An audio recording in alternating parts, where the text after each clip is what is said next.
मुश्किल काम है। और वो मुश्किल इसलिए है कि चीज़ों को विजुअलाइज़ कराना मेरे लिए थोड़ा-सा दिक्कत दे रहा था। तो मेरे प्यारे बच्चों, मैंने क्या किया कि अलग-अलग टाइम पे इन सारे क्वेश्चंस को शूट कर दिया, पूरी वीडियो रिकॉर्ड कर दी।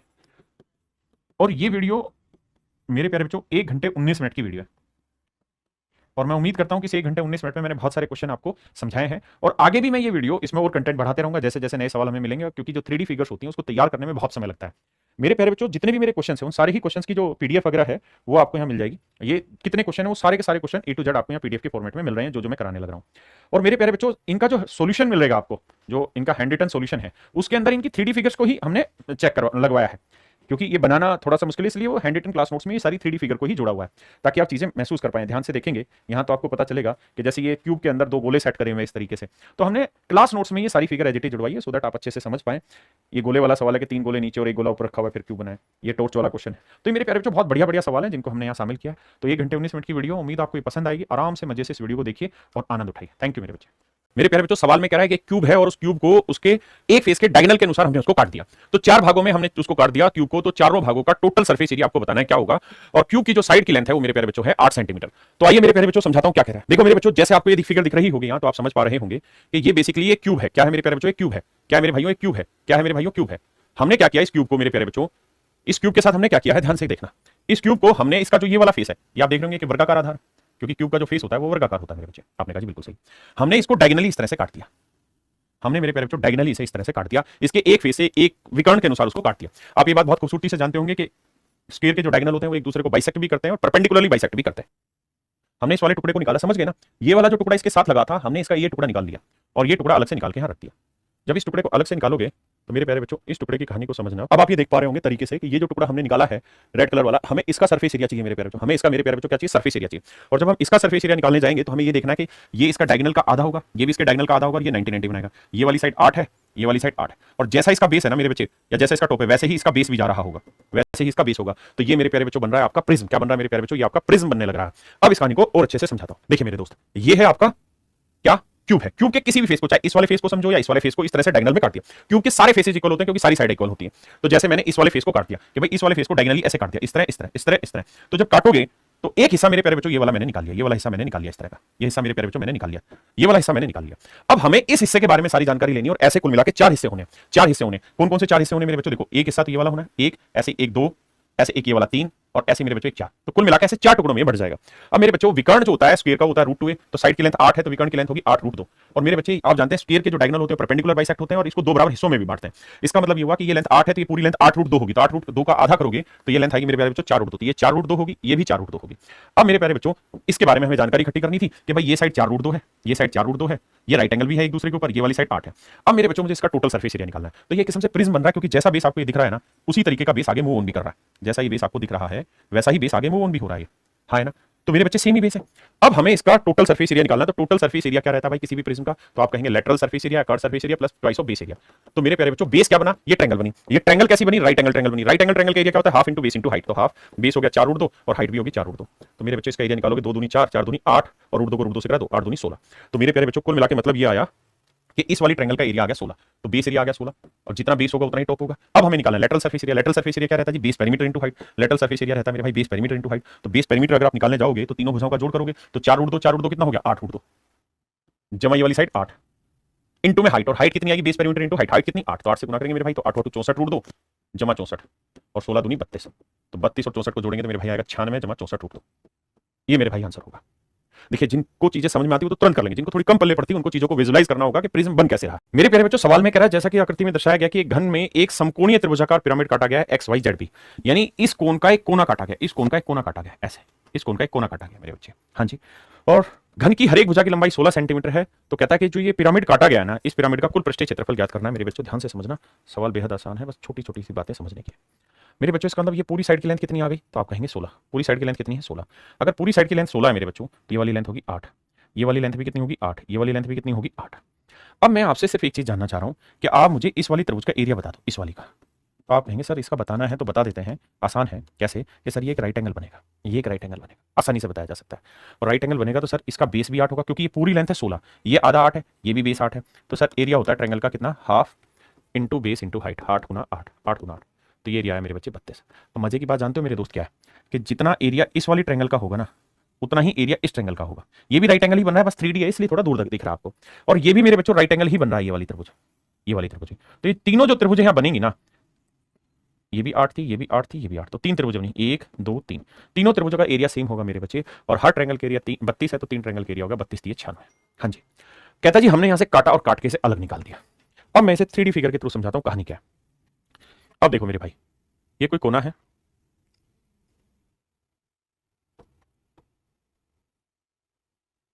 अब देखिए मेरे बच्चे, यहां से आप 3D फिगर के थ्रू बहुत आसानी से इमेजिन कर पाओगे। ये टोटल लेंथ कितनी थी 16, ये टोटल लेंथ थी 16। अब कह रहा बिल्कुल मिडो मिड काटा गया, तो एक 8 ये थी, एक 8 ये थी, ठीक है जी, ये भी 8 थी। तो मैंने ये 3 ट्रायंगल बनाई थी, 1 2 3, और इन तीनों ट्रायंगल का एरिया निकाल दिया था 96। अब मैंने इसको यहां से काट के हटा दिया। जब मैंने काट के हटाया तो आपने देखा वो बेस आपको जो दिख रहा था मेरे भाई, वो बेस गौर से देखिए क्या दिख रहा था, एक ट्रायंगल दिख रही थी। महसूस करने की कोशिश करिए, ट्रायंगल दिख रही थी। यानी मेरे भाई जब आपने इसको काटा है तो इसके बेस में आपको एक ट्रायंगल दिख रही थी और कुछ नहीं, ये एक ट्रायंगल दिख रही थी, है ना। हमसे सवाल में पूछा था कि ये जो पिरामिड आपने काटा इसका टोटल सरफेस एरिया बताइए। तो टोटल सरफेस एरिया का मतलब होता है उन सारे फेसेस का एरिया, उन सारे फेसेस का एरिया जो जो उसमें फेस है। तो कुल मिला के मेरे बच्चे इसके अंदर 4 फेस होंगे, 1 2, एक इसके पीछे और एक फेस वो जो सबसे नीचे जो ये वाला फेस है, यानी जो इसको काट के जो लेके गए, तो 4 फेसेस बने, हमें चारों फेसेस का एरिया निकालना है। अब मेरे दोस्त आप आसानी से जानते हैं, अब मेरे दोस्त पहली फिगर को अगर आप समझना चाहें तो आप देखेंगे कि ये लेंथ 8 है, ये लेंथ भी 8 है, तो ये वाली लेंथ कितनी बनेगी मेरे दोस्त, राइट एंगल ट्रायंगल है, तो ये वाली लेंथ बनेगी 8 फुट। तो ये बात तो आप समझते हैं ना कि अगर किसी राइट एंगल ट्रायंगल की दो साइड है 8 और 8 है, राइट एंगल के बगल वाली, तो ये वाली साइड क्या होगी मेरे बच्चे 8 फुट 2, और अगर ये वाली साइड 8 फुट 2 है तो ऐसे ये वाली साइड भी क्या बनेगी 8 फुट 2, ऐसे ये वाली क्या बनेगी 8 फुट 2। तो मेरे बच्चे ये मतलब ये हुआ,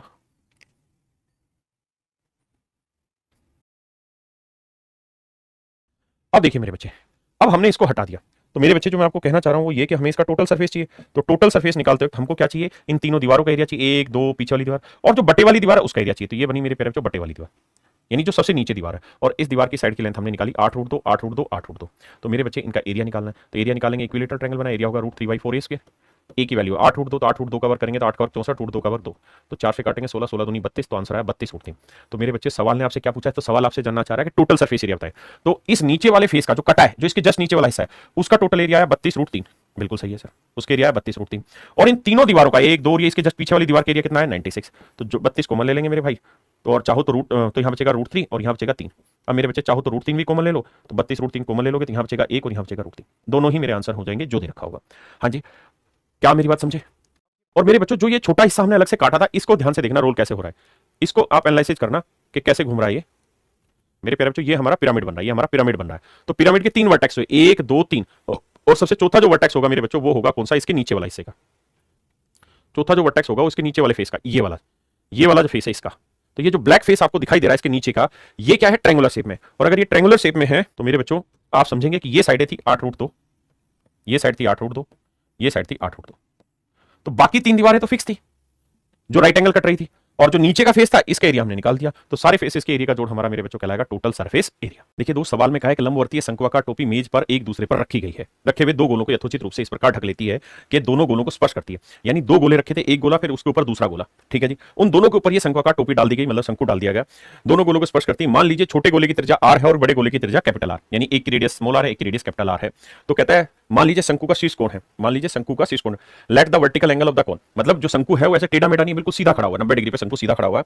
तो 2 सवाल इसमें पूछे गए। पहला सवाल पूछा गया शंकु की ऊंचाई ज्ञात करिए, कि भाई कोन की हाइट निकालिए। अगर आप देख पा रहे हो ध्यान से, ये एक शंकु है, ये शंकु का बेस है, और इसके अंदर 2 गोले डले हुए आपको दिखाई दे रहे होंगे, 2 गोले डले हुए दिखाई दे रहे होंगे, एक गोला ये और ऐसे ही मेरे बच्चों एक गोला ही। तो 2 गोले इसके अंदर डले हुए हैं और ये दोनों ही गोलों को ये शंकु स्पर्श कर रहा है। तो सवाल में आपसे पूछ रहा है शंकु की हाइट बताइए। हाइट बताइए मेरे प्यारे बच्चों, इसका मतलब ये हुआ कि यहां से यहां तक की ऊंचाई ज्ञात करिए, यहां से यहां सेंटर की ऊंचाई ज्ञात करिए, इसकी क्या होगी।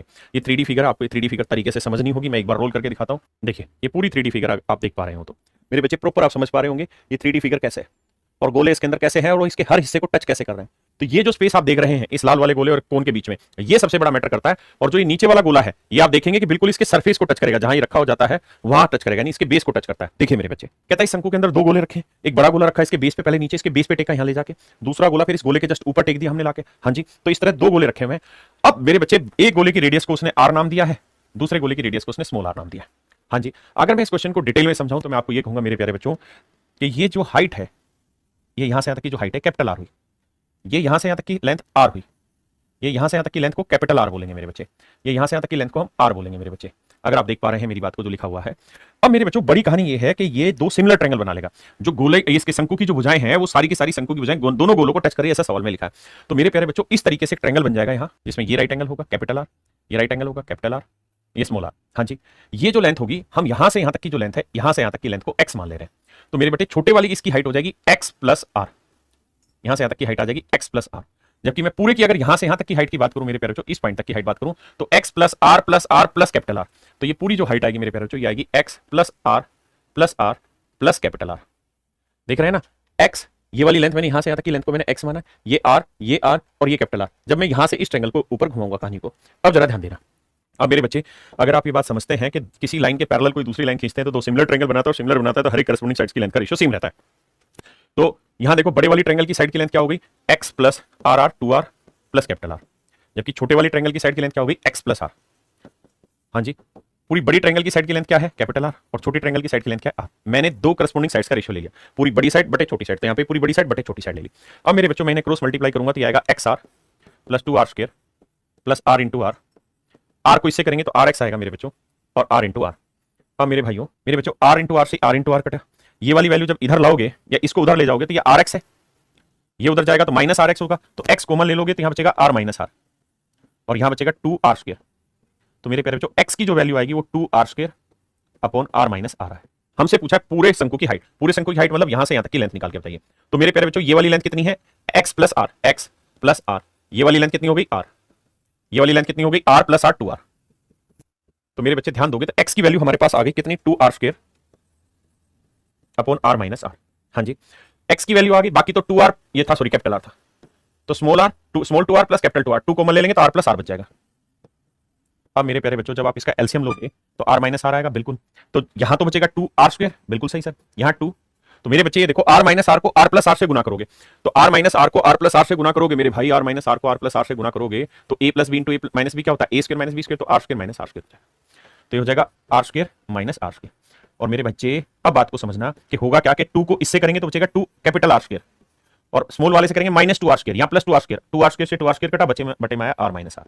तो मेरे भाई आपका पहला सवाल ये था कि जो शंकु बना, इस शंकु की हाइट क्या होगी, तो इसकी हाइट होगी 2r square upon r minus R, 2r square upon r minus R. तो मेरे भाई आंसर आया 2r square upon r minus R. अगर मेरे प्यारे बच्चों सीडीएस जैसा एग्जाम की आप तैयारी करना चाहते हैं तो टॉप लेवल के क्वेश्चन आएंगे, हाईली कॉन्सेप्चुअल क्वेश्चन, और इन क्वेश्चन को कैसे सोल्व करें डिटेल में मैंने बताया।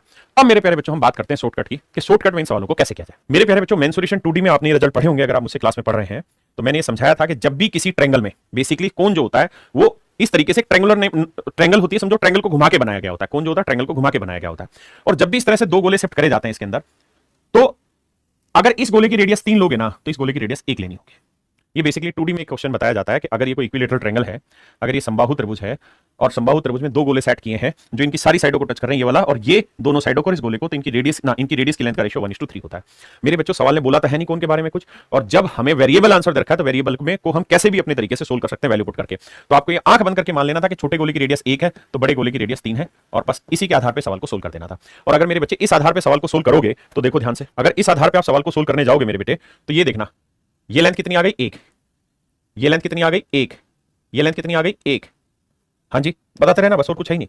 ये लेंथ कितनी आ गई मेरे भाई, 3। ये लेंथ कितनी आ गई मेरे भाई, 3। ये यहां से यहां तक जो परपेंडिकुलर बनाएगा ये लेंथ कितनी आएगी, 3, क्योंकि बड़े गोले की रेडियस 3 ले लो, छोटे गोले की रेडियस 1 ले लो।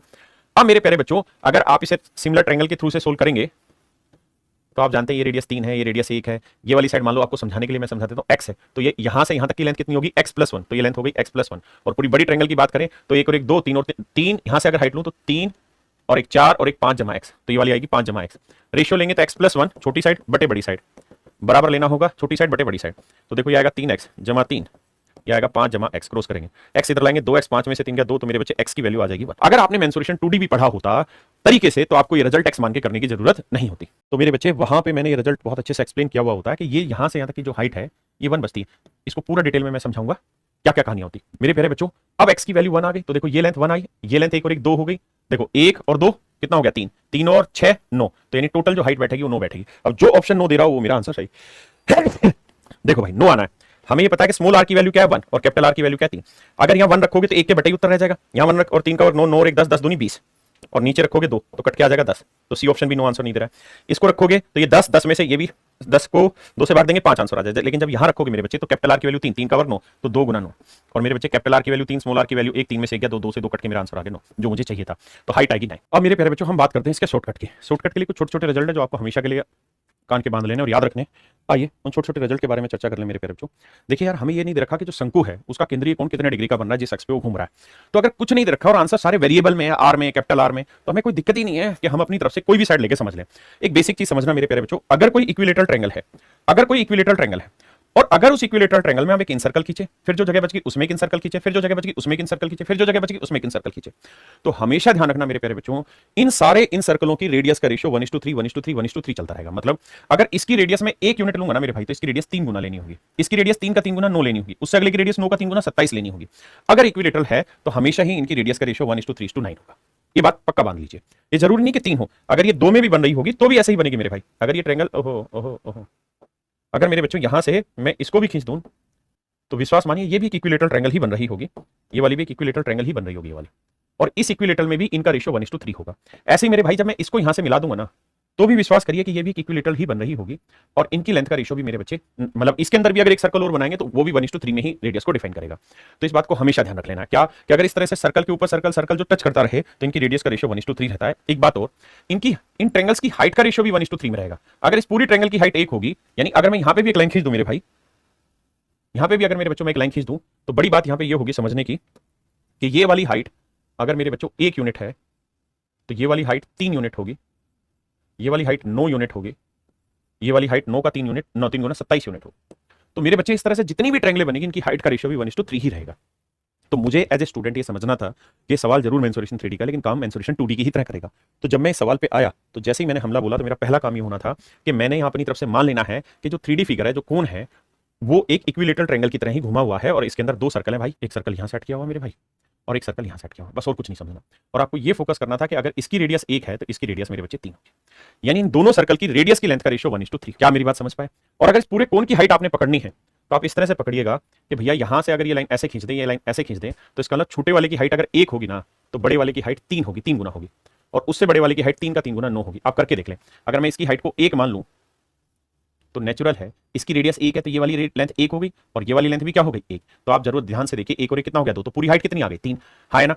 तो ये 1 और 1 2 और 1 3, ये कितना है 3 3 3 6, और ये कितना आ गया 3 9, तो पूरे शंकु की हाइट होनी थी 9। तो ये सीधा सीधा मन में मान लेना था कि अगर मेरे बच्चे इनकी रेडियस का रेशियो मैं 1:3 मान लूंगा तो इनकी हाइट का रेशियो सीधा 1:9 हो जाएगा, यानी सबसे छोटे टुकड़े की हाइट 1 तो पूरे शंकु की हाइट आ जाएगी 9। तो बस सीधा सा मानना था कि रेडियस 1 3 लोगे तो हाइट आएगी 9। अब देखते हैं कौन सा ऑप्शन हुआ। जिन भाइयों को दिक्कत है जी हम वैल्यू पुट क्यों करें, तो इसलिए पुट करो मेरे प्यारे बच्चों वैल्यू, क्योंकि हमें सवाल में स्पेसिफिकली कोई एंगल मेंशन नहीं किया हुआ कि ये वाला कोण इतने डिग्री का है, तो कुछ नहीं मेंशन कर रखा था। हम अपनी मर्जी से कुछ भी मान सकते हैं, स्टैंडर्ड रिजल्ट हर एक पे वेरीफाई होगा, जस्टिफाई होगा। तो भैया अगर मैं स्मॉल आर की वैल्यू 1 रखूं तो 2 एकम 2 और नीचे भी 2 आएगा, कट के आएगा 1, यानी r माइनस r तो 1 आया क्योंकि 3 में से गया 2।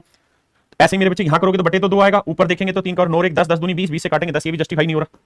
यहां रख के देखोगे ये 9 1 10 बटे 2 5 आंसर आएगा, ये भी नहीं होगा, ये जस्टिफाई होगा 500%। देखो 2 r कैपिटल r 3 3 का वर्ग 9 और r माइनस r आ रहा है 2 2 से 2 कट के हाइट आ गई 9, और मेरी हाइट आनी भी कितनी चाहिए यहां से यहां तक की 9। अगर आप ये लेंथ 1 ले रहे हैं या ये रेडियस 1 और 3 ले रहे हैं तो मेरे बच्चे ये हाइट पूरी की पूरी 9 लेनी होगी। देखिए बड़े बड़े सवाल है, सबने धुआं उठा रखा, इतना बड़ा सवाल नहीं आना चाहिए, लेकिन आप बहुत आसानी से कर सकते हैं, बशर्ते आपको उस चीज की समझ हो। आइए मेरे प्यारे बच्चों, सेम उसी तर्ज पर दूसरा सवाल है, हूबहू वही सवाल है और उसी एग्जाम का क्वेश्चन है, वही पूछा हुआ। ध्यान से देखिए सवाल मैंने किया था, अभी आपको बताया कि भैया यहां एक गोला बनाया हमने, ठीक है जी, यहां एक दूसरा गोला बनाया और ये शंकु बना रहा है, ये इस तरह से शंकु बना रहा है। तो मेरे प्यारे बच्चों मैंने कहा कि अगर आप इनकी रेडियस की लेंथ का रेशियो 3 1 लेते हो तो भाई आंख बंद करके मान लीजिए कि जो हाइट होगी कितनी होगी 9 होगी। हाइट कितनी होगी मेरे बच्चे 9 हो जाएगी, बाकी सब चीजें जानने की मानने की जरूरत नहीं है। हाइट कितनी हो जाएगी 9 हो जाएगी, हाइट 9 हो जाएगी। ये वाली वो पूछ रहा है क्या होगी, तो इसकी रेडियस को मैं मान लेता हूँ x, इसकी रेडियस को मेरे प्यारे बच्चों मैं मान लेता हूँ x, जो शंकु की रेडियस है x, और ये पूरा एंगल 2 थीटा है जिसके ऊपर ही घूम रहा है। मान लीजिए शंकु का शीर्ष कोण 2 थीटा, तो ये वाला कोण हो जाएगा थीटा। तो मेरे प्यारे बच्चों रेडियस हो गई x, है ना। tan क्या होता है परपेंडिकुलर अपॉन बेस, तो परपेंडिकुलर हो गया x, बेस हो गया 9 इक्वल टू tan थीटा। भाई tan क्या रहता है परपेंडिकुलर अपॉन बेस, तो परपेंडिकुलर x हो गया, बेस 9 हो गया, तो x बाई 9 tan थीटा, तो x की वैल्यू आ गई 9 tan थीटा। यानी जो भी मेरा आंसर 9 tan थीटा ला देगा वही हमारे बेस की रेडियस हो जाएगी, वही मेरे प्यारे बच्चे हमारे शंकु के बेस की रेडियस हो जाएगी। अब मुझे पता है कैपिटल R 3 है, स्मॉल r 1 है, तो नीचे तो डिफरेंस आना है 2, यहां 1 ही रहेगा तो ये तो आंसर होगा नहीं, यहां पे भी नहीं आएगा। अब मेरे बच्चों यहां पे देखोगे तो 9 1 10 5, ये भी नहीं आ रहा, यहां देखोगे तो मेरा आंसर आ जा रहा है, क्यों? क्योंकि 2 3 का स्क्वायर 9 tan थीटा, और नीचे मेरे प्यारे बच्चों हो क्या रहा है कि r माइनस r की वैल्यू आएगी 2 2 से 2 कट के 9 tan थीटा, मेरा आंसर आ जाएगा। अब आगे के लिए क्या रिजल्ट इन दोनों सवालों से आपको याद रखना, उस पर चर्चा कर लेते हैं। आगे के लिए आपने ये याद रखना है कि जब भी कोई शंकु ऐसा दे आपको, जब भी मेरे प्यारे बच्चों ऐसा कोई शंकु दे आपको और उस शंकु में कहे कि भाई दो गोले सेट किए गए हैं, दो गोले सेट किए गए हैं इस तरह से, और फिर आपसे चर्चा करें कि भैया इनकी radius capital R small R है, तो भैया फिर कोण के बारे में विशेष ज्ञान दे दीजिए। तो उस केस में बस आपको ध्यान रखना है कि इसकी रेडियस 3 होगी तो इसकी रेडियस 1 होगी, पूरे की हाइट 9 लेनी है। अगर पूरे की हाइट 9 लोगे तो ये 1 होगी तो ये 3 होगी, और ये वाली लेंथ भी कितनी होनी है 1। बस ये ध्यान रखना, ये हाइट 1 होगी तो ये 3 होगी तो ये 9 लेनी होगी।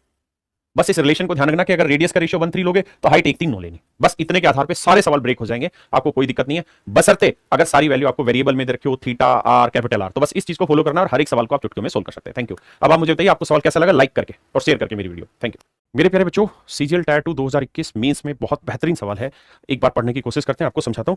मेरे प्यारे बच्चों सवाल में कह रहा है क्या कि two sphere of equal radius, समान त्रिज्या वाले दो गोले, two sphere of equal radius यानी दोनों गोले इक्वल रेडियस के आर टेकन आउट और cutting from a solid cube. कहता है ठोस घन से हमने इन्हें काट दिया, और उस क्यूब की साइड कितनी रखी है मेरे प्यारे बच्चों। तो सवाल में कह रहा है कि उस क्यूब की जो साइड की लेंथ है वो है मेरे प्यारे बच्चों 12+4√3, 12+4√3। बहुत सुंदर से काटकर निकाला गया। प्रत्येक गोले का अधिकतम आयतन ज्ञात करिए। तो मेरे बच्चे हमें जो निकालना है वो निकालना maximum volume of each sphere, maximum volume of each sphere, maximum volume of each sphere के हर गोले का अधिकतम आयतन निकालना है। मेरे बच्चे अब समझना यह है कि हमें इसमें से दो गोले मैक्सिमम साइज के निकालने, तो कहां से वो दो गोले निकाले जा सकते हैं। तो आइए जरा एक बार कोशिश करते हैं उस बात को समझने की कि अगर मान लीजिए एक क्यूब है और इस क्यूब से मुझे मैक्सिमम साइज के दो गोले निकालने हैं तो कहां से निकाल सकते हैं। देखिए यार, एक तो तरीका यह है कि मैं एक गोला यहां निकाल लूं मैक्सिमम साइज का, देखना फील करने की कोशिश करना और कुछ नहीं है। एक गोला यहां निकाल ले भाई जो सारे फेसेस को टच करता हो इसके, ठीक है जी, और दूसरा एक गोला इसी के जस्ट ऊपर वाला यहां निकाल ले। एक तो तरीका है ये वाला मेरे बच्चे, एक तो तरीका है ये वाला, ठीक है जी। दूसरा तरीका क्या है मैक्सिमम साइज निकालने के लिए बता रहा हूं। दूसरा तरीका फिर ये है कि मेरे भाई हम क्या करें, जो गोले सेट कर रहे हैं ना इसके अंदर, वो गोले इसके डायगोनल पे सेट करें। किस पे सेट करें मेरे बच्चे, डायगोनल पे सेट करें, इसके विकर्ण पे सेट करें। विकर्ण होता है जो एक कोने से लेकर दूसरे कोने को पकड़े, इस विकर्ण पर मेरे बच्चे गोले सेट करें। तो आइए जरा इस विकर्ण पर अगर गोले सेट करें तो एक गोला मेरे बच्चों हम यहां से यहां तक सेट करते हैं। ये देखिए 3D फिगर है, मुझे भी समझाने में थोड़ी दिक्कत होगी, ठीक है जी। एक गोला हम यहां सेट करें, यहां पे ये इस फेस को नहीं टच करेगा, इसके बीचों बीच टच करेगा, 3D समझाता हूं। दूसरा गोला मेरे प्यारे बच्चों हम सेट करें यहां पे, जो इस फेस को टच करे और इस फेस को टच करे। तो ये वाले जो गोले होंगे ना ये मैक्सिमम साइज के होंगे, ये तय, क्योंकि हम मैक्सिमम स्पेस को कवर करने की कोशिश कर रहे हैं। ये 3D में कैसा दिखेगा उस बात के बारे में हल्का सा विजुअलाइजेशन आपका कराता हूं मेरे बच्चों। ये आपको दिखाई दे रहा होगा, यहां मेरे प्यारे बच्चों एक क्यूब है और क्यूब को मैंने क्यूब के डायगोनल पे दो गोले बनाने की कोशिश की है। अब देखें ये क्यूब है मेरे बच्चे, इस पे डायगोनल पे दो गोले बनाने की कोशिश की है। अगर आप समझ पा रहे हैं तो 3D फिगर है, हल्का सा आपको इमेजिन करना पड़ेगा, चीजों को महसूस करना पड़ेगा, तब आप समझ पाएंगे। क्या आप देख पा रहे हैं चीजों को। ये मेरे प्यारे बच्चों 3D फिगर है और इस तरह से इसके डायगोनल पे हमने दो गोले सेट किए। तो सबसे पहली चीज तो हमें ये पता होनी चाहिए कि जो डायगोनल होता है उसकी लेंथ क्या होती है। तो आप कहेंगे सर डायगोनल की जो लेंथ होती है वो होती है √3a। और सर साइड की लेंथ कितनी रखी है, तो साइड की लेंथ रखी 12+4√3। तो डायगोनल की लेंथ हो जाएगी √3 इंटू में 12+4√3। तो देखो मेरे बच्चे, तो √3 को 12 से करेंगे 12√3 जमा 4 3 12, 12 कॉमन ले लेंगे तो आएगा √3 + 1। ये आएगा मेरे प्यारे बच्चों डायगोनल की लेंथ, यानी जो सबसे बड़ा डायगोनल इसके अंदर आएगा वो होगा 12 इंटू √3 + 1। अब मेरे बच्चों कहानी को समझो क्या कि जो ये गोले है ना, ये गोले जहां ये एंड कर रहा होगा वहां से इसके बीच में गैप रह रहा होगा। हमें ये पता है कि अगर इस गोले का सेंटर ये है तो ये रेडियस मान लेते हैं, ये भी रेडियस, अच्छा दोनों की रेडियस सेम है तो ये भी आर ये भी आर। तो ये तो तय है कि यहां से यहां तक की जो लेंथ है वो तो बड़ी आसानी से निकल जाएगी। 2r मतलब 2r कितनी होगी 4r। या मैं आपसे ये कहूं कि भाई मुझे सिर्फ यहां से यहां तक की लेंथ बताओ, इस नागिन की लेंथ बताओ, तो आप कहेंगे r + r 2r। तो आप ये लेंथ भी आसानी से बता सकते हैं। अब मेरे बच्चे यहां की कहानी है मेन जिसे आपको समझना है। अब यहां की कहानी को जो बच्चा समझ गया वो समझे विद्वान है और उसकी चीजों को सोचने के पीछे की जो प्रवृत्ति है वो बहुत बेहतरीन है। फिर मैं इसे 3D फिगर से भी समझाऊंगा, एक्चुअल इमेजेस से भी सेट करके दिखाऊंगा आपको। मेरे प्यारे बच्चों इसका जो सेंटर होगा तो इसका सेंटर से ये वाली जो लाइन होगी ये भी परपेंडिकुलर बना रही होगी इस फेस के ऊपर, यहां इस फेस पे भी परपेंडिकुलर बना रही होगी। ये फेस जहां टच कर रहा होगा यहां पे भी ये परपेंडिकुलर बना रही होगी। इस बात को समझने की कोशिश करना, ये भी परपेंडिकुलर बना रही होगी और जो इस तरफ यानी ये वाला जो फेस होगा इस फेस पे भी ये परपेंडिकुलर बना रही होगी। लेकिन ये 3D फिगर है, इसको थोड़ा इमेजिन करना मुश्किल है, मैं कोशिश करता हूं समझाने की। देखिए देखो मेरे प्यारे बच्चों, मैंने आपके साथ एक क्यूब बनाने की कोशिश की है। क्यूब की 6 फेसेज होते हैं, 3 फेस मैंने लिए ताकि पूरे इधर से घूम के आपको चीजें समझ के, एक फेस बेस वाला, एक फेस ये वाला, एक फेस ये वाला, 3 फेस लिए। इसका जो डायगोनल होता है वो कौन सा होता है, वो डायगोनल होता है जो इस पॉइंट से लेके इस पॉइंट तक आए। अब हमें इसमें मैक्सिमम साइज के गोले काटने हैं। तो ये मैंने ले लिया, लोहे की जो रोड आपको दिख रही है, लोहे की रोड जो आपको दिख रही है, ये मैंने इसका डायगोनल ले लिया। अब ये डायगोनल है जो इस कोने से इस कोने तक जाएगा।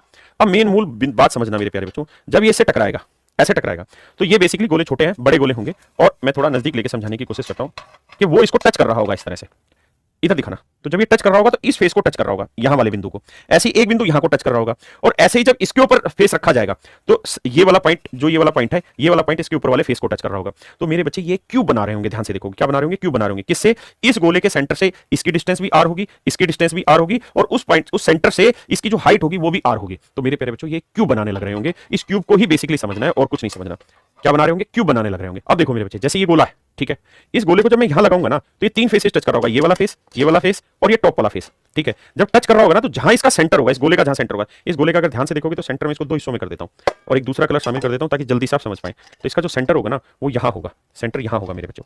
तो जहां सेंटर होगा ना, इसे यहां से यहां की डिस्टेंस भी आर होगी, यहां से यहां की डिस्टेंस भी आर होगी, और यहां से ये वाली डिस्टेंस, इसकी हाइट भी आर होगी।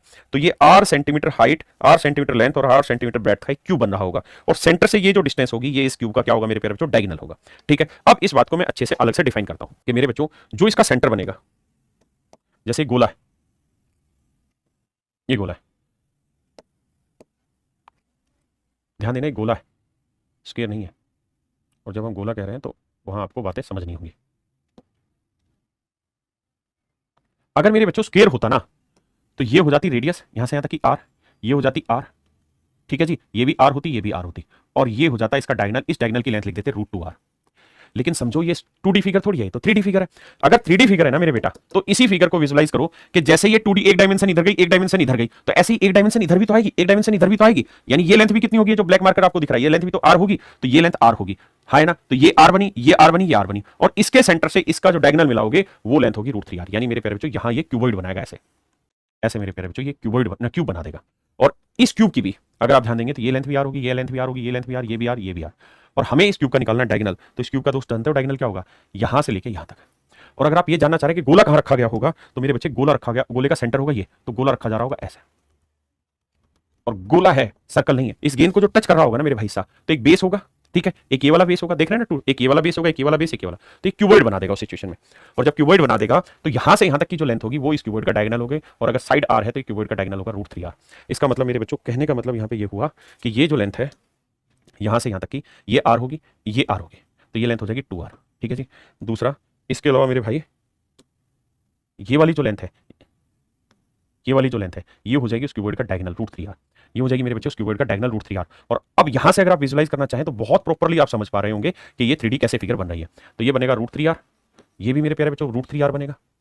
तो इस पूरे डायगोनल की जो लेंथ होगी √3 + √3, 2√3r + 2r, 2√3r + 2r, ये होगी डायगोनल की लेंथ मेरे बच्चे। यहां से मैं 2r कॉमन ले लूंगा तो बचेगा √3 + 1, ये होगी इस पूरे डायगोनल की लेंथ। जबकि एक्चुअल में इस डायगोनल की जो लेंथ है मेरे बच्चों वो है इतनी। तो ये इक्वल हो जाएगा किसके? 2r × √3 + 1। अब मेरे बच्चों √3 + 1 से √3 + 1 काटा, 2 से काटा 6, तो रेडियस आ गई 6। अब कह रहा है हर एक गोले का वॉल्यूम बताइए। तो मेरे बच्चों आप सबसे पहले ये देखिए कि ऑप्शन कितनी कितनी दूर दे रखे हैं। अगर रेडियस हर एक गोले की 6 है तो गोले का वॉल्यूम होगा 4/3 πr3। पाई की वैल्यू 22/7, r³ मतलब 6 का क्यूब 216।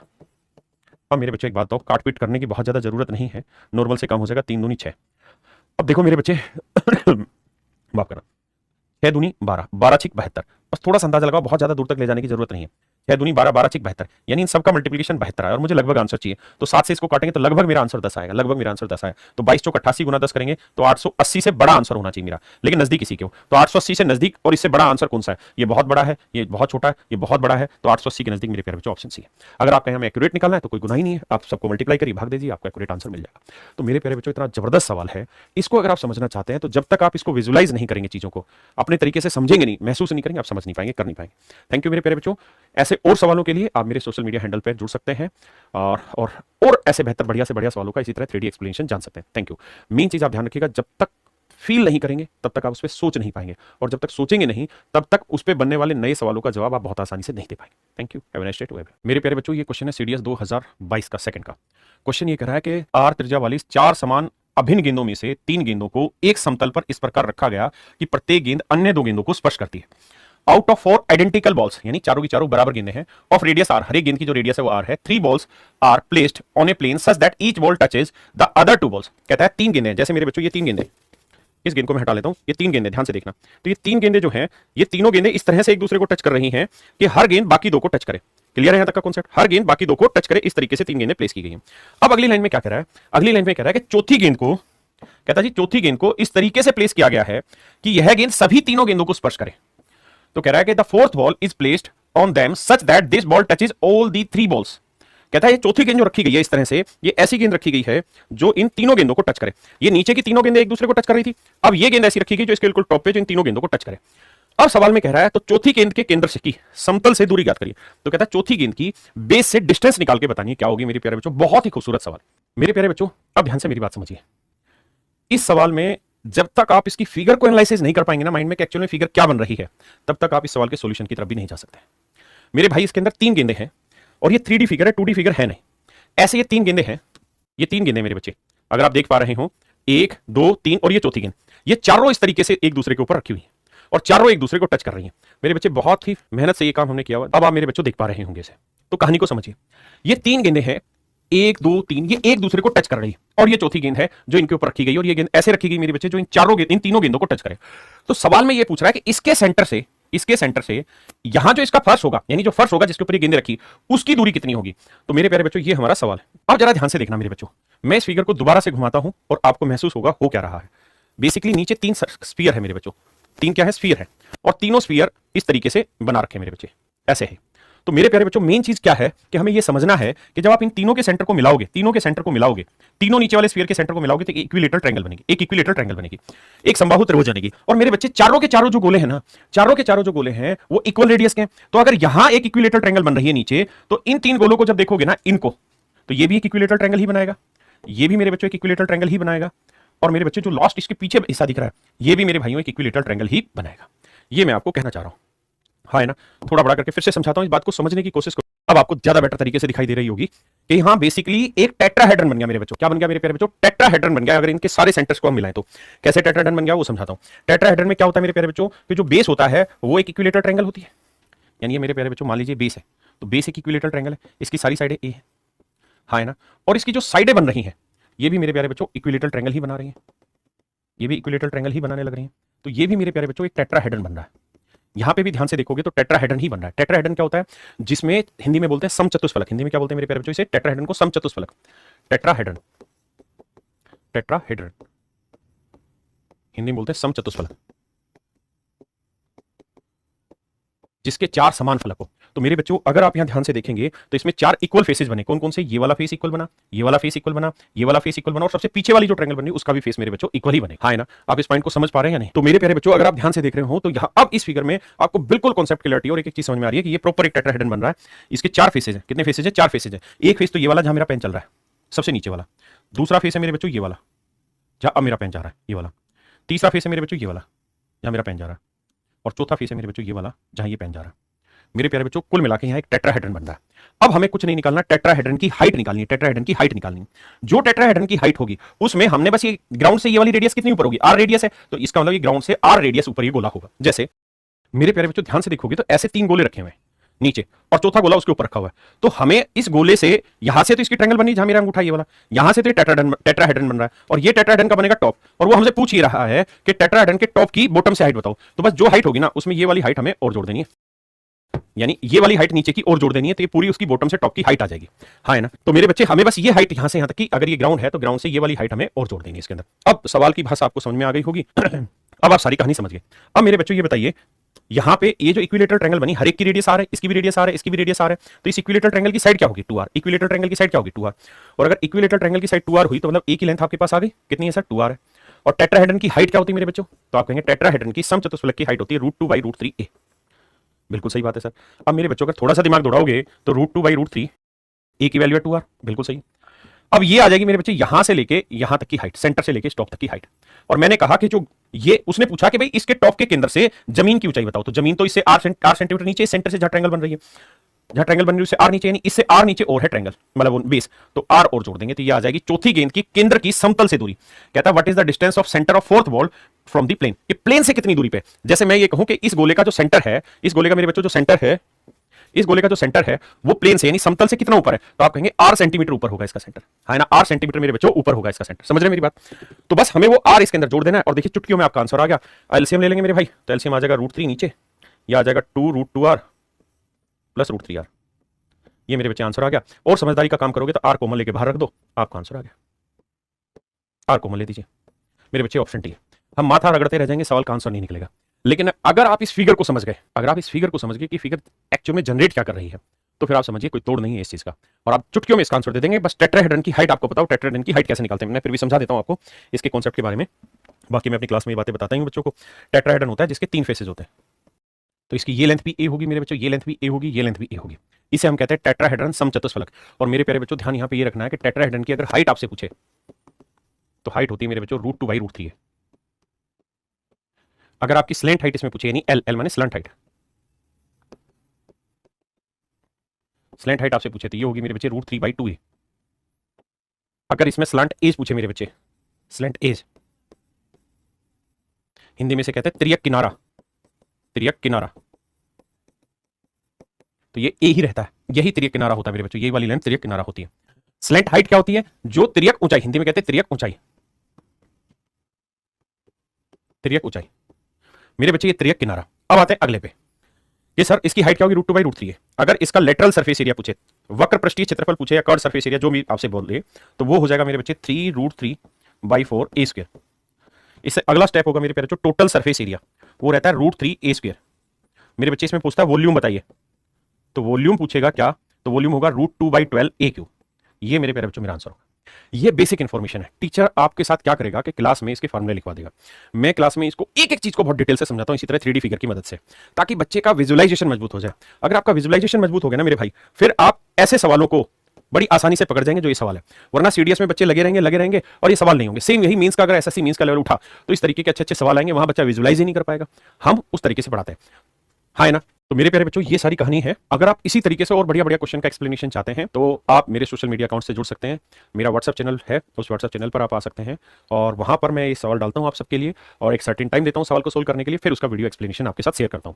अगर आप चाहते हैं हमारी ये कोशिश जारी रहे और आपके साथ जितने प्रीवियस ईयर के अच्छे अच्छे क्वेश्चन है वो क्वेश्चन मैं इसी तरीके से पूरा डिटेल एक्सप्लेन करूं, तो आप मेरे यूट्यूब चैनल पर मुझे सब्सक्राइब कर सकते हैं। मेरे सोशल मीडिया अकाउंट चाहे इंस्टाग्राम हो या मेरा व्हाट्सएप चैनल हो या टेलीग्राम, सब पर आप मुझे सब्सक्राइब कर सकते हैं। Thank you. मेरे प्यारे बच्चों आप सभी को नमस्कार। ये जो सवाल है ये एसएससी सीजीएल मींस 2016 का क्वेश्चन है और मैं जो अपने व्हाट्सएप चैनल पे जितने भी क्वेश्चन डाल रहा हूं वो सीजीएल के सीडीएस के मोस्टली क्वेश्चन पिक कर रहा हूं जो अच्छे अच्छे सवाल है। आइए देख, सवाल में कह रहा है एक बेलन जिसकी त्रिज्या 4.5 सेंटीमीटर और ऊंचाई 12 सेंटीमीटर है, कोई एक अन्य बेलन में उनके अक्षों के लंबवत पूरी तरह से समाहित किया जाता है। कहता है बेलन का जो एक्सिस है उसमें उसको पूरी तरीके से फिट किया जाता है। एक बेलन को जिसकी रेडियस 4.5 सेंटीमीटर है और मेरे बच्चे हाइट है 12 सेंटीमीटर। तो कहता है जी जो बड़ा बेलन है उसकी रेडियस बतानी हमें क्या होगी, ये मेरे सवाल का आंसर है। अगर मैं आपको 2D फिगर की तरह समझाऊं तो ये समझिए कोई बड़ा बेलन है, इसकी रेडियस को मैं कैपिटल आर मान लेता हूं, तो ये बड़ा बेलन है और इसके अंदर मैंने ये छोटा बेलन इंसर्ट किया है। इस बेलन की रेडियस दे रखी है हमें, इस बेलन की पूरी की हाइट दे रखी है हमें। तो कह रहा है इस बड़े वाले बेलन की रेडियस बताइए क्या होगी। आप ये सोच रहे होंगे कि जब हम इसके अंदर डाल रहे हैं तो ये सारा स्पेस हमारा वेस्ट जा रहा है, नहीं ऐसा नहीं है। बेसिकली क्या होता है कि जब गोलाई की चीजें होती हैं और उसके अंदर हम कोई चीज फिट करते हैं तो ये बेलन इसके इन किनारों को टच कर रहा होगा, हाँ है ना, इन किनारों को टच कर रहा होगा सारों को।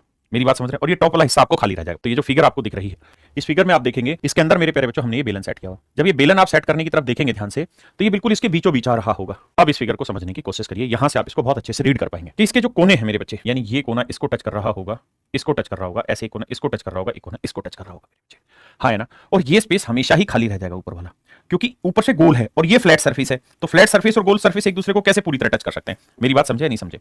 हाँ है ना, क्या मेरी बात समझ पाए?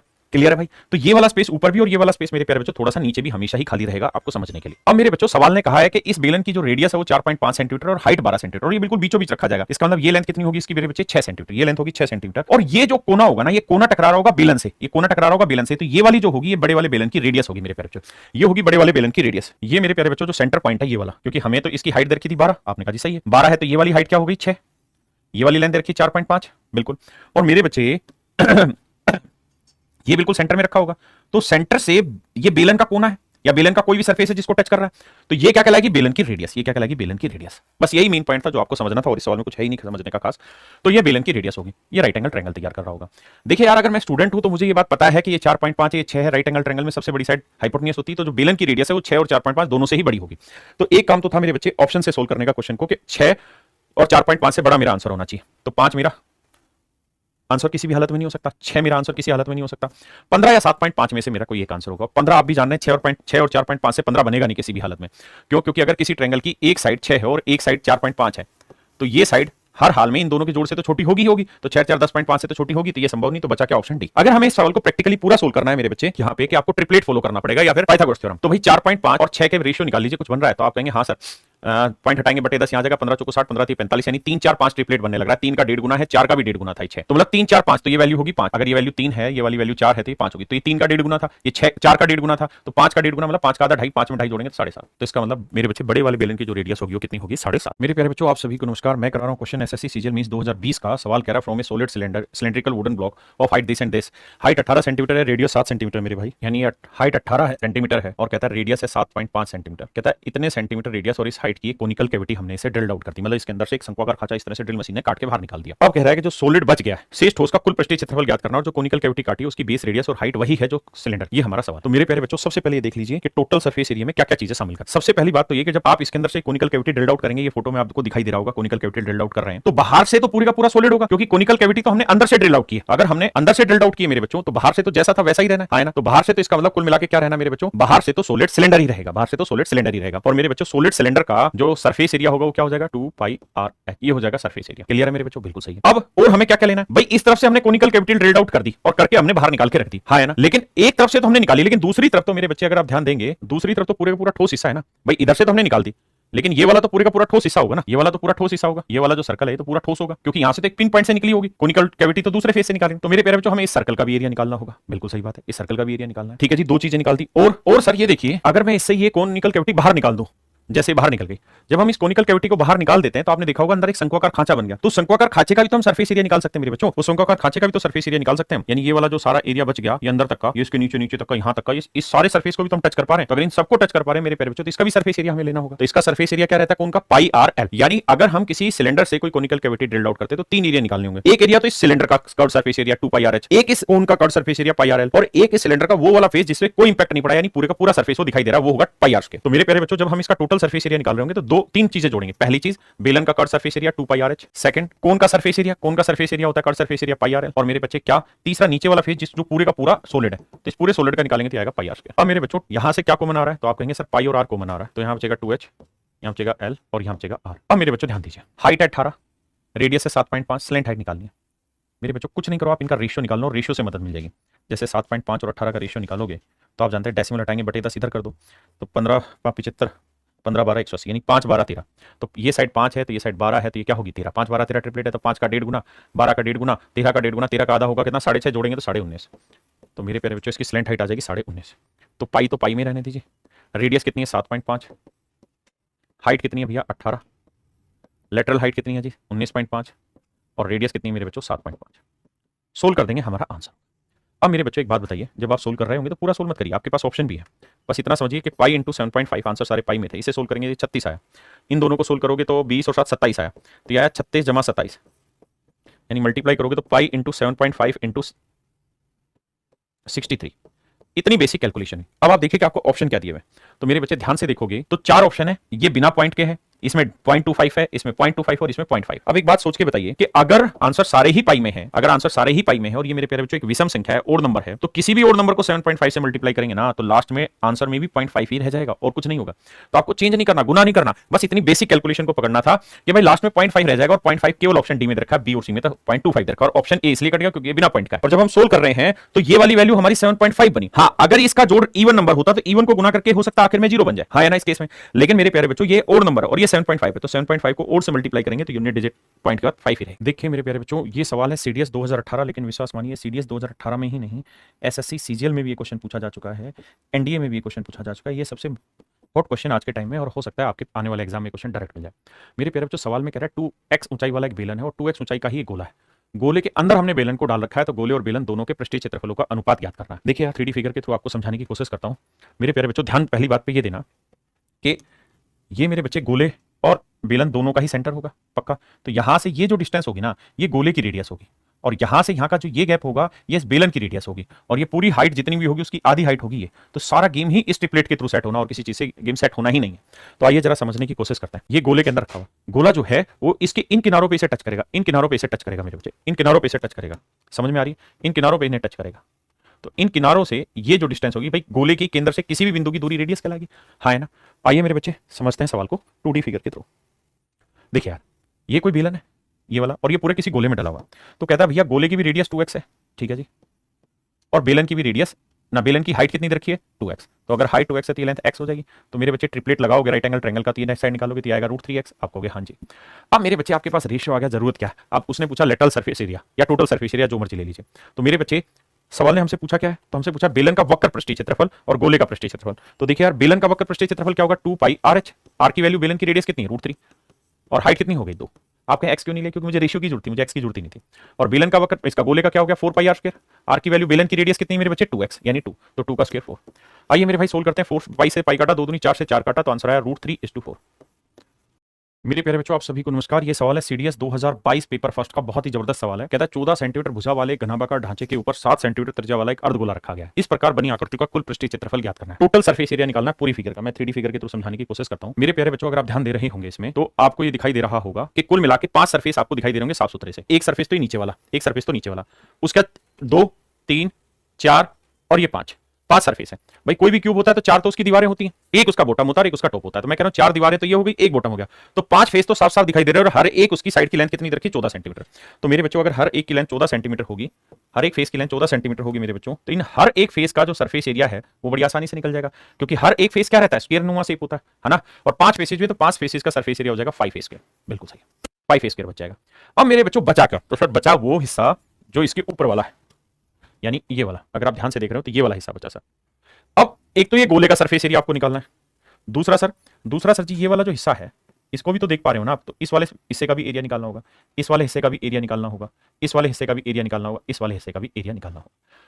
ये मेरे प्यारे बच्चों मेरा टोटल सरफेस एरिया बनेगा, और उसके बाद इस गोले का एरिया, उसके बाद मेरे बच्चों इस गोले का एरिया। क्या मेरी बात समझ पाए, इस गोले का एरिया, तो ये आधा गोला है, तो आधे गोले का सरफेस एरिया क्या होता है भाई, पूरे गोले का सरफेस एरिया होता है 4πr², तो आधे गोले का सरफेस एरिया आ जाएगा 2πr²। तो मेरे प्यारे बच्चों सबसे पहले तो करेंगे 5a², 5 दीवारों का एरिया, तो वो हो जाएगा 5, a की वैल्यू है 14 प्लस सबसे ऊपर एक अर्धगोला दिखाई दे रहा है, अर्धगोले का एरिया, अर्धगोले का एरिया क्या होगा सर, वो हो जाएगा 2πr²।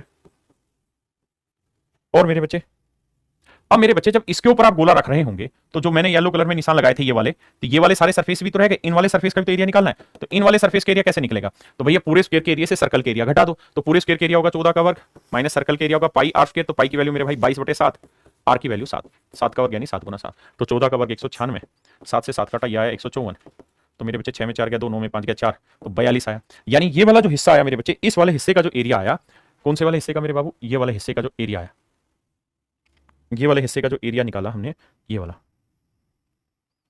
हिस्सा, ये वाला हिस्से का जो एरिया आया, क्योंकि ये हिस्सा भी तो दिखाई दे रहा है, बाकी हिस्सा तो इस हेमिस्फीयर ने घेर लिया, लेकिन ये हिस्सा दिखाई दे रहा था, इस हिस्से का एरिया कितना है मेरे बच्चे 42, तो ये एरिया आ गया 42 पक्का। तो मेरे बच्चे उस वाले हिस्से का एरिया आ गया 42। अब जरा सोल्व करते हैं, तो 2 की वैल्यू 22/7, हेमिस्फीयर की रेडियस है 7, 7 का वर्ग 7 गुना 7 जमा 42। हाँ जी, अब मेरे बच्चों यूनिट डिजिट पकड़ने की कोशिश करते हैं। 14 का वर्ग 196, 6 5 30, यूनिट डिजिट आया 0, लेकिन हाँ आपके पास सारे ही 6 आर्क हैं, आखिरी के 3 ऑप्शन तो मिलाना मुश्किल हो जाएगा। तो अगर तीनों ऑप्शन के लास्ट डिजिट 6 हैं, तो अगर 6 में यूनिट डिजिट आया तब तो दिक्कत है, लेकिन मेरे भाई अगर 0 में यूनिट डिजिट आया तो छटाक से आपका आंसर आ जाएगा, तो इसका यूनिट डिजिट आएगा 0।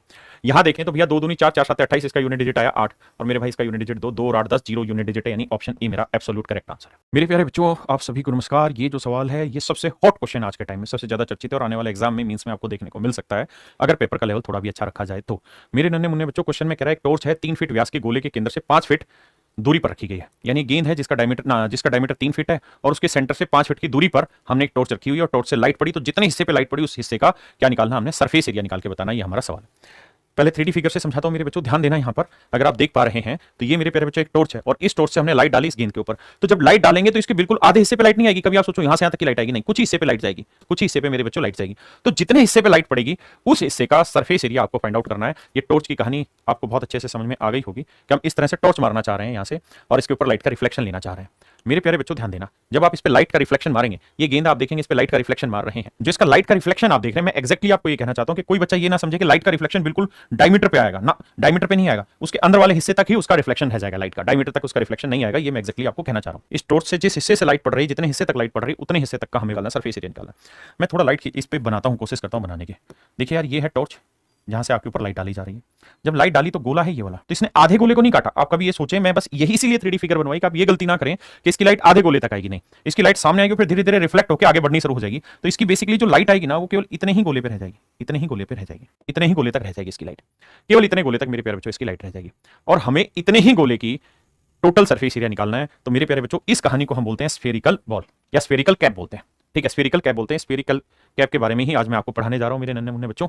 आइए जरा ध्यान दीजिए, स्फेरिकल कैप की तरफ ही दिखाना चाह रहा हूं। अब आपको बहुत बेटर तरीके से दिखाई दे रही होगी मेरे बच्चों कि इसका जो हिस्सा है वो कितना हिस्सा रिमेनिंग रह गया, यानी लाइट का यहां ये वाला हिस्सा रिमेनिंग रह गया, जबकि इसका जो डायमीटर था वो तो ये वाली लाइन थी।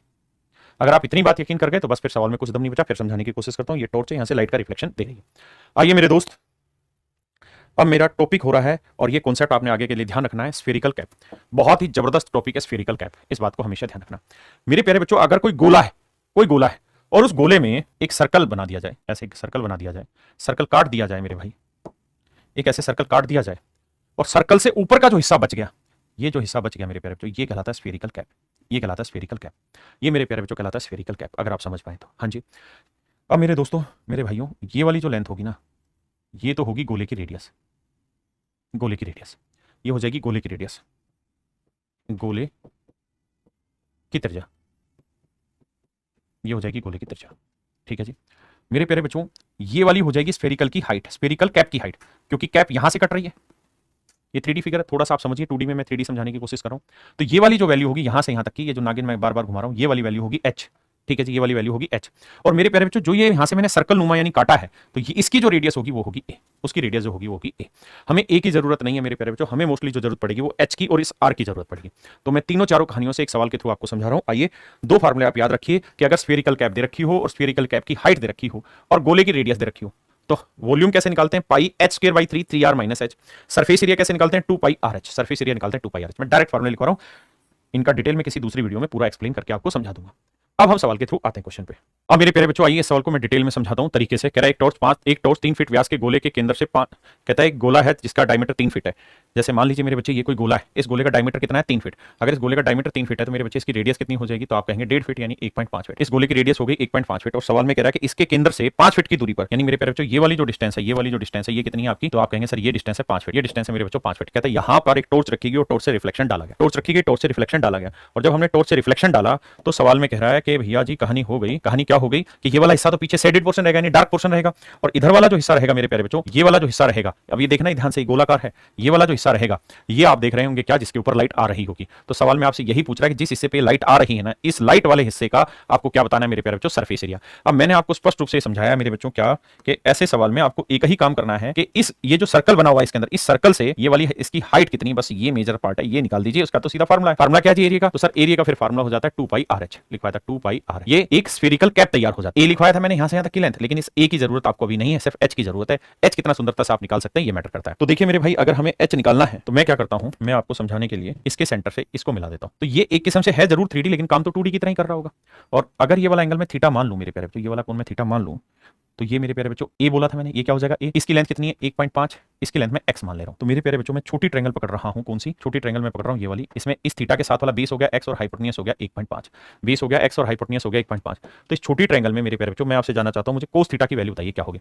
तो आप कहेंगे सर कोस थीटा होता है बेस अपॉन हाइपोटेन्यूज, बेस हो गया x और हाइपोटेन्यूज हो गया 1.5। बिल्कुल सही।